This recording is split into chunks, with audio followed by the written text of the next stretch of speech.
Welcome back, and yes, we made it. It's the end of 2023, and there's been many releases this year of watches, and actually many events that have happened this year in the watch world. But this video, we're gonna discuss the best and the worst releases from some of your favorite brands for 2023.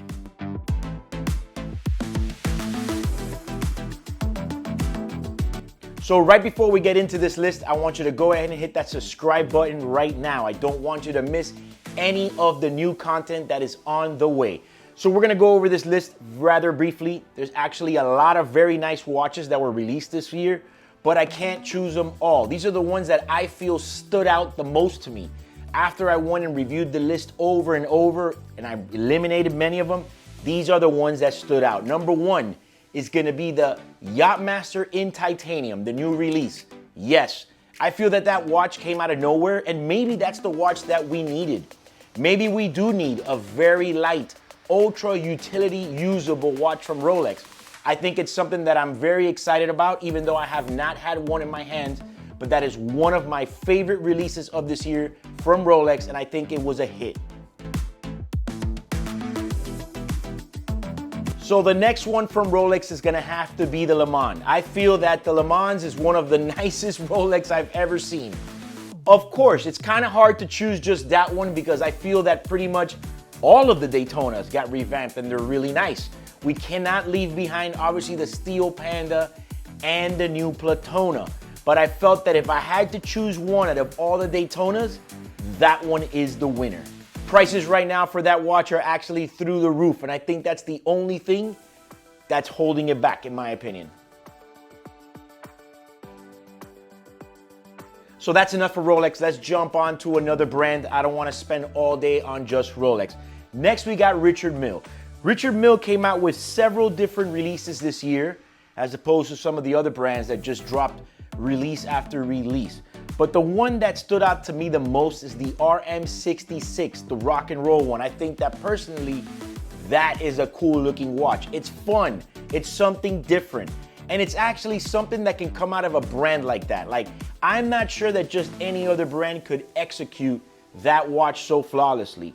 I love the way that NTPT is with the rose. I think that's amazing. And the fact that it's a flying tourbillon, I mean, for me, I think it's the ultimate level up from the Skoll tourbillon.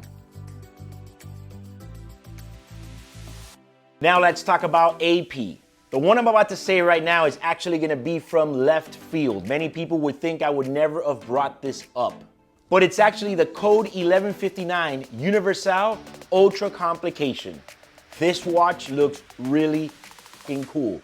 I mean, compared to all the other Code 1159s, it has a really good look to it. I've always said it, I think the watch is a good looking watch. What I hate about it is the name.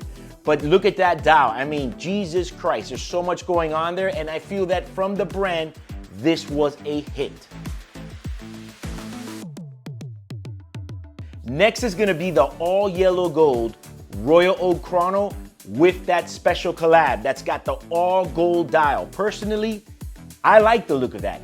Several people are gonna complain about it. They're like, oh, that's stupid. It doesn't have any numbers. It doesn't have any registers.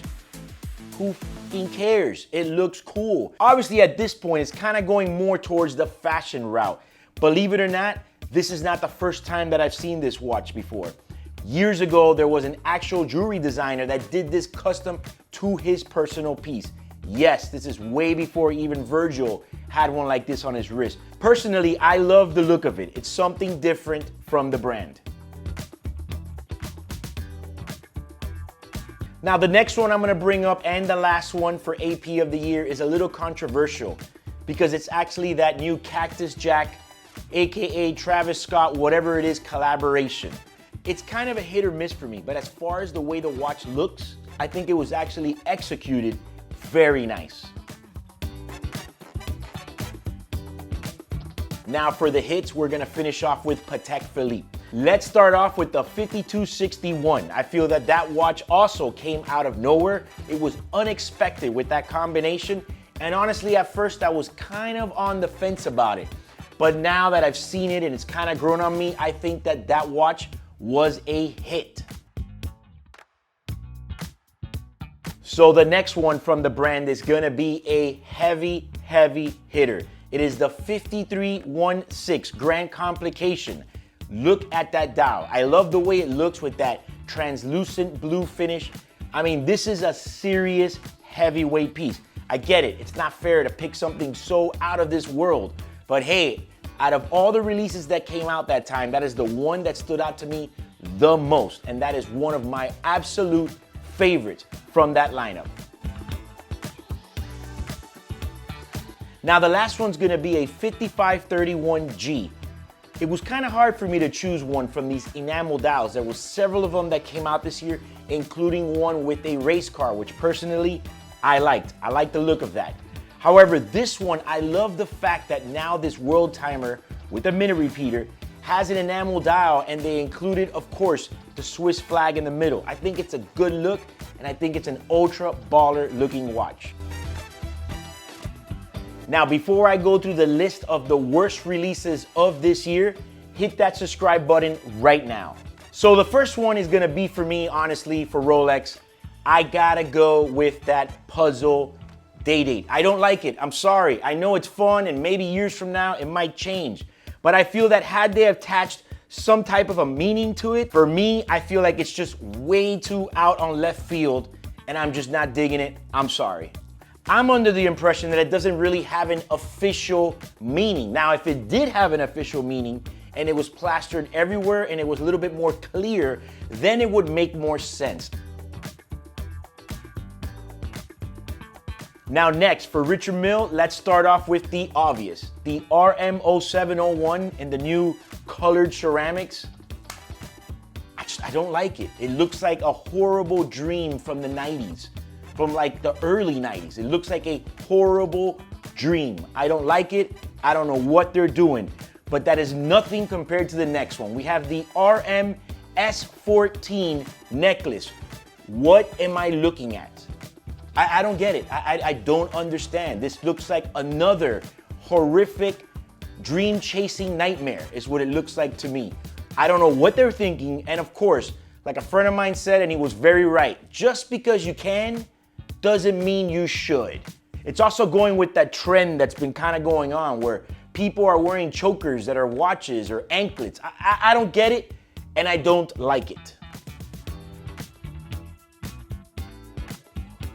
Now let's move on to AP. This year they decided to release an offshore 43mm that has the same colorways as the LeBron AP. Why? Are they that desperate and running out of ideas that they're re-releasing same color schemes but without the collaborations? I don't get it. For that, just come out with the LeBron 2. I mean, that's what I think they should have done. Then we're gonna move on to a watch like the Spider-Man. And I'm also gonna bundle up in there the Travis Scott. Yes, I did say I like the Travis Scott, but here's what I don't like about the Travis Scott and the Spider-Man. In theory, yes, okay, fine. It should be all fun, you know, nothing crazy, collaborations, but what is the need? What I don't like about it is what it says about the direction of the company. Why on earth do we have to do these collaborations? In theory, I like the way the watch looks, but why? What's the need? Do we have to do that many collaborations? So for me, that's one of the worst things I saw this year from AP. It says, we're about to be Hublot. Last, we're gonna finish off with Patek Philippe, and how can I not mention the new 5260 Aquanaut Full Rainbow? I feel like this rainbow thing has been beat to a bloody pulp. We get it. Rainbow's in fashion, it's hot, but I feel like rainbow was hot when the Daytona rainbow came out. At this point, everything is a rainbow. Now we got a full rainbow bracelet. No doubt somebody's gonna buy this. No doubt it's gonna be over retail. But I think it's a miss. And last is gonna be the Patek 1938P, AKA what I call the Godfather watch. I mean, what is going on in that dial? Look, I get it. This is Philippe Stern's commemorative watch, the year he was born. That's why it's 1938. Look, well, I understand the whole thing. Why is his face on the dial? And do I want a watch that has Philippe Stern's face on the dial? I don't get it, honestly. I love the look of the watch. I love the way they were going, But personally, I do not like the fact that The Godfather is now on the dial of the watch.